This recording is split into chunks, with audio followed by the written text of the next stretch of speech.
मैं तो भारतीय सैनिक हूँ।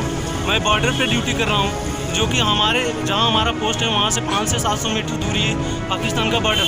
हम लोग तो वहाँ 24 घंटे बर्फ़ पड़ती है, वहाँ रहते हैं। अतः हमारी ज़मीन की सुरक्षा यहाँ नहीं प्रशासन कर पा रही है। बताइए मैं क्या करें? हमारा बच्चा और बीवी जो कि जान से मारने की धमकी मिल रही है। मैं आप भारतीय हैं और सुकून से हैं तो उम्मीद कीजिए देश की सरहद पर सेना के जवान अपनी जान की परवाह किए बिना तैनात हैं, क्योंकि वह देश की सुरक्षा में दिन रात लगे हैं। लेकिन क्या आप उम्मीद कर सकते हैं सेना की उसी वर्दी में कोई एक सेना का जवान देश की सरहद पर देश की सुरक्षा को छोड़कर अमेठी में अपनी जमीन की सुरक्षा के लिए यहाँ के प्रशासन की मूकदर्शक बने रवैये से सपरिवार न सिर्फ जमीन पर बैठता है बल्कि रोता है, गिड़गिड़ाता है, न्याय की उम्मीद के लिए लोगों के सामने हाथ फैलाता है। अभी मैं क्या बताऊँ, प्रशासन मेरी मदद नहीं कर रही है। मेरे को बोलता है सिविल कोर्ट जाइए आप। अभी मैं जाऊँ कहाँ, बताओ आप? यह ऐसी तस्वीर है जो केंद्रीय मंत्री स्मृति ईरानी के संसदीय क्षेत्र अमेठी में किसी को भी प्रशासनिक कार्यवाही की संजीदगी का दर्शन करा देगी। ऐसी तस्वीर है जो अपने आप में कह रही है कि अब न्याय गिड़गिड़ाने पर मिलेगा। उससे पहले तो आप उम्मीद ही मत करिए। देश में केंद्र में भाजपा की सरकार और उत्तर प्रदेश में भी भाजपा की ही सरकार और अमेठी में देश के प्रधानमंत्री नरेंद्र मोदी की सबसे करीबी मंत्री स्मृति ईरानी। अमेठी जो कभी नेहरू गांधी परिवार का गढ़ था और अमेठी जिसे हिंदुस्तान में वीवीआईपी संसदीय क्षेत्र की संज्ञा प्राप्त है। यहाँ के आला अधिकारी या तो सुनते नहीं हैं या फिर किसी बात को अनसुना कर देते हैं। अमेठी जिले के संग्रामपुर थाना क्षेत्र के कन्नू केवलापुर गांव में रहने वाले ब्रजेश कुमार भारतीय सेना में जम्मू सेक्टर में तैनात हैं। लगभग 1.5 साल पहले उन्होंने अपने गांव में एक जमीन खरीदी। इस जमीन की पैमाइश कराई और इस जमीन पर उन्होंने अपना छप्पर रखा। आरोप है कि गांव के ही कुछ सरहंग लोगों ने इनकी जमीन पर कब्जा करने की कोशिश की। कहा तो ये भी गया कि इन जमीन पर इन लोगों को आने जाने से मना तक कर दिया गया। शुरू में तो ये मामला ऐसे ही रहा, लेकिन जब बात बढ़ी तो सेना के जवान ब्रजेश ने छुट्टी ली और अपने गांव पहुंचा। बात सच थी, वहां पर सरहंग लोगों ने खुद अपना छप्पर डाल दिया था और इनके परिवार को जमीन पर आने जाने से मना कर दिया गया था। इसकी शिकायत लेकर फौजी ब्रजेश लगातार आला अधिकारियों के दफ्तरों में चक्कर लगाते रहे, लेकिन मजाल है किसी अधिकारी ने इसको संजीदा तरीके से लिया हो। कभी यहाँ तो कभी वहाँ भटकते भटकते आखिरकार सेना के इस जवान को अपनी ही जमीन की सुरक्षा खतरे में नजर आने लगी।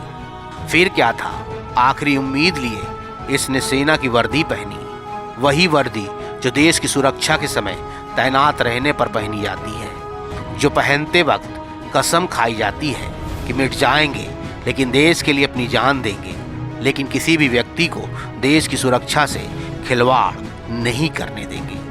इसी वर्दी को पहनकर अपनी पत्नी और अपने मासूम बच्चे के साथ अधिकारी के कार्यालय पहुंचा।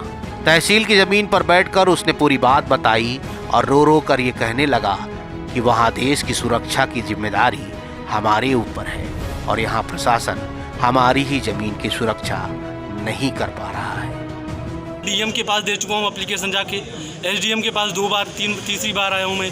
उसके बाद थाना प्रभारी के पास जा चुका हूँ मैं। अभी सीओ साहब के पास जा चुका हूँ। क्या आश्वासन मिला? आश्वासन ये मिला कि राजस्व की टीम जाए अभी, तभी आपका मैं चल के तुरंत कब्जा कराऊंगा। अभी मैं क्या करूं बताओ? राजस्व की टीम बोलती है सिविल कोर्ट आप जाइए। क्या लगता है, क्या उम्मीद है आपको? अभी मेरे को नहीं, मैं तो भारतीय सैनिक हूँ। मैं बॉर्डर पे ड्यूटी कर रहा हूँ, जो कि जहाँ हमारा पोस्ट है वहाँ से 500 से 700 मीटर दूरी है पाकिस्तान का बॉर्डर। हम लोग तो वहाँ 24 घंटे बर्फ़ पड़ती है, वहाँ रहते हैं। अतः हमारी ज़मीन की सुरक्षा यहाँ नहीं प्रशासन कर पा रही है। बताइए मैं क्या करें? हमारा बच्चा और बीवी जो कि जान से मारने की धमकी मिल रही है। मैं अभी मैं क्या बताऊँ, प्रशासन मेरी मदद नहीं कर रही है। मेरे को बोलता है सिविल कोर्ट जाइए आप। अभी मैं जाऊँ कहाँ, बताओ आप? सेना के जवान की हरकत जैसे ही जिला प्रशासन को लगी तो सब सख्ते में आ गए। सेना की वर्दी में अपने ही परिवार के साथ जमीन पर धरने की खबर मानो जंगल में आग की तरह फैली। खुद उप जिलाधिकारी फौजी के साथ पहुंचे और मान मनौवल शुरू हुई। न्याय की उम्मीद जताई गई और मौके पर जांच के आदेश के साथ ही मौके पर राजस्व की टीम के साथ पुलिस बल को भी भेजा गया। इसने बैनामा लिया है, लगभग 6 माह पूर्व बेनामे की ज़मीन पे इसका कब्जा नहीं है, और जिससे इसने बेनामा कराया है वो भी स्वयं जोतता बोतता नहीं था और ना ही उसका कब्जा था। उसने भी बटाई पे किसी को ज़मीन दे रखी थी। उसी ज़मीन में इसका ये कहना है कि गांव के एक व्यक्ति है, उसने थोड़ा सा छप्पर रख लिया है और वहाँ पे ग्राम समाज भी है। तो ये इसका ये कहना है कि वो हमारी ज़मीन में छप्पर रख रहा है, जबकि इसका कब्जा अभी तक नहीं हुआ है। फिर भी इसके एप्लीकेशन लेके और राजस्व टीम और पुलिस को भेजा जा रहा है मौके पर कि देख ले प्रकरण क्या है और पैमाइश करके रिपोर्ट दे। गौरतलब है, देश की सेवा में दिन रात जुटे जवानों के प्रति पूरे देश में श्रद्धा का भाव है और तमाम जंग जीतने वाले और बॉर्डर पर अपनी जान की परवाह न करने वाले इन सैनिकों को जब अपनी ही जमीन की सुरक्षा के लिए जमीन पर बैठना पड़े और रोना पड़े तो पूरे सिस्टम पर सवाल खड़ा होना लाजमी है। अमेठी से नाउ 44 के लिए अरुण गुप्ता की रिपोर्ट।